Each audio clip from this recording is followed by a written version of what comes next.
So about 14 years ago, it's going to be 15 years once it's October of this year, but in October of 2006 we had the M.O.D.O.K. Toy Biz Marvel Legends Build-A-Figure series released, and we have not had a M.O.D.O.K. since then.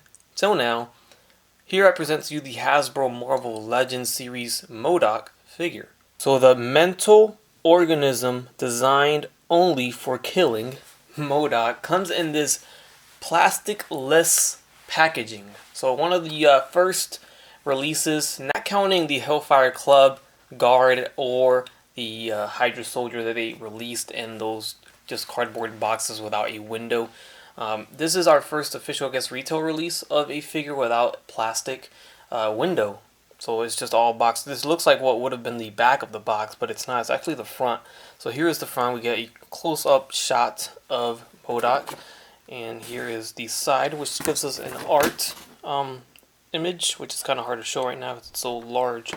And then here's the back side, which shows the figure itself and what it comes with. I was curious on how it looks inside the packaging. It looks like this when you take it out of the box.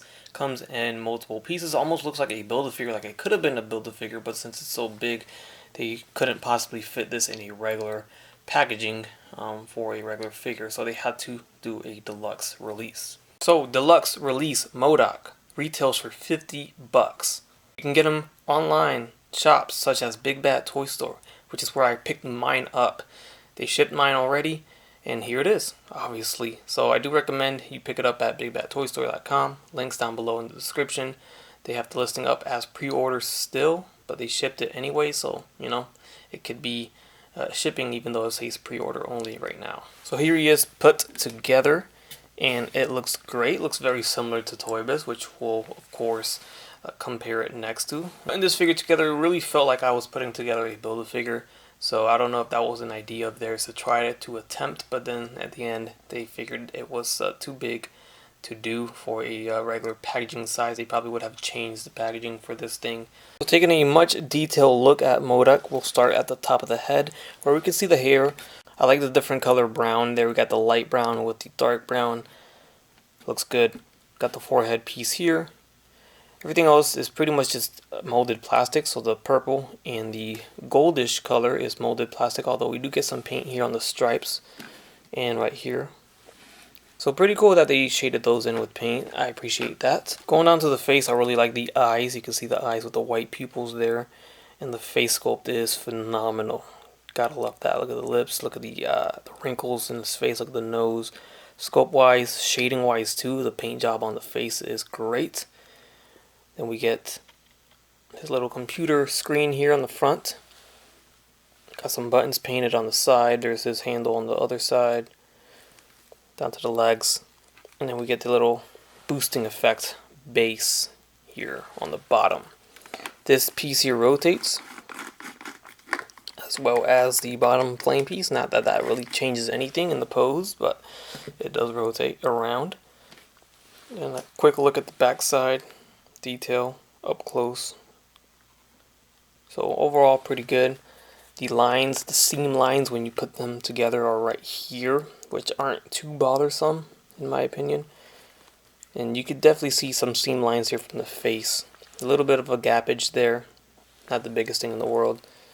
And there's your M.O.D.O.K. up close. So accessory wise, he's pretty light on accessories. He only comes with an alternate set of hands and an alternate face, which I will take over nothing. So I'm not being ungrateful at all. I appreciate another faceplate and some hands any day. We have, right now attached to the figure, we have two wide open hands.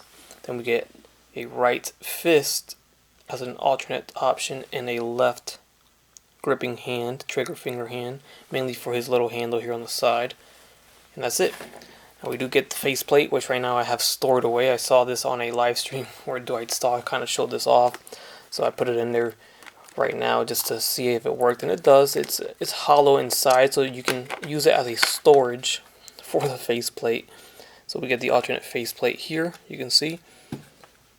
And the way we're gonna probably do this is probably gotta remove the head, or not completely remove it, but you slide the head up a little bit so that this face detaches.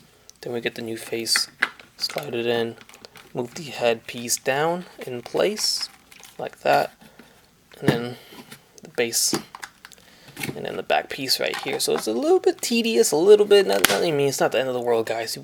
We can handle it. But it would have been cool where the if the face just slid out, like maybe magnetically or with some pegs. I thought this was a magnet at first, but I don't know. It doesn't feel strong enough to be a magnet. Anyways, it works. It's fine. I like it. I love the alternate face. Got the mouth open. Got some nice detail there. Check out those teeth. Very cool. There's a bit of a closer look at the teeth right there, and the tongue and the mouth. The detail inside there is pretty great. So I like that they really went all out with the detail and paint job on the figure. And real quick, here's a look at him with his alternate hands attached and his alternate face. So we got the fist, and then we got the gripping hand holding on to the little controller. So articulation wise, we're only going to get articulated limbs here. We got the arms on these ball joints here, so they kind of hinge in and out here, and they go up and down. Actually, some really good range, to be honest with you guys. It's not too bad. You can get his arms stretched all the way out. We get a single jointed elbow, which bend at a 90-degree bend there. You can flex right there for you. Swivel at the wrist with a hinge. We don't get bicep swivels or anything like that. We do get that little, elbow swivel that we always get with single joints. Head, of course, is not going to move. Legs are going to pretty much kick forward, kick out like that. They go down about this far, and then of course you can bend it at the knee, which is a double jointed knee. Then we get the hinge at the ankle with the ankle rocker at the foot there. That's about it. We get some movement at the controller piece here. It's on that ball joint, and then of course the rotation of the boosting effect and the entire seat that he's on, the hovering seat that he's on there, rotates as well, and that's all you're gonna get there. Alright, so here's the main comparison that everyone's gonna probably want to see. How does this stack up next to the Toy Biz Marvel Legends, the reigning only M.O.D.O.K figure we have, we've ever had, I guess, from Marvel Legends. It's all we've had, and it's held its own for many years, to be honest. It's not a bad figure, but you can definitely see that it's showing its age here when you put them next to the new Hasbro M.O.D.O.K figure. Once you put them side by side, you definitely can see it. I can say by far without a doubt that I like the Hasbro version a lot better. I think it's an improvement. I think it's a more much needed upgrade. Toy Biz version did a good job holding it down for 15 years, but I think it's time for an upgrade here, and I think that you guys are gonna agree with me on this one. So we'll start from the bottom here. You can see the base, and we can argue here. I think the smoke effect here is actually pretty cool and maybe a little bit better, but we do get the effect here that the flame is, raising up. Get some orange, some red, some orangey reddish colors there, yellow as well. But we do get the smoke effect paint on this version, on the Toy Biz version. Overall, the scale is bigger on the Hasbro version. You can see everything is just more enlarged. The proportions are bigger. Everything is bigger. We definitely have more articulation on the Toy Biz one, just because he has articulated fingers. We all know Toy Biz did that all the time, and that's really about it. That's all it has over the Hasbro version. Maybe the double jointed elbows. He does have double jointed elbows on the Toy Biz version, even though it's not completely necessary to have on a figure like this. Face sculpt wise, we only got this face sculpt, which is a great face sculpt in my opinion. I like that face sculpt a lot. But we get two face sculpts with the new version, so we get an option here. We could display him with an open mouth or the closed mouth right there, so that's a plus already. We do get a little bit more paint on the Toy Biz version here. We get the red on his forehead, and then we get the lines painted.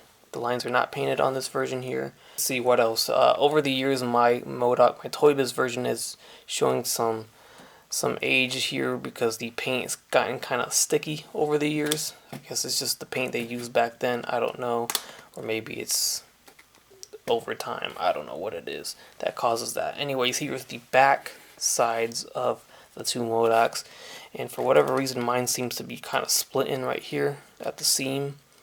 We don't get that seam here. We get the seam on the side, but you can see here the different detail and paint jobs on the two M.O.D.O.Ks. Overall, even though I got the new upgraded, new and improved, shiny, new car version of M.O.D.O.K, I'm not going to get rid of my Toy Biz one, I think I'm going to keep him. Definitely he won't be at the centerpiece anymore. This one will be the centerpiece for M.O.D.O.K. He'll be, still displayed maybe in a corner somewhere or on the side. But I definitely will not get rid of my Toy Biz version.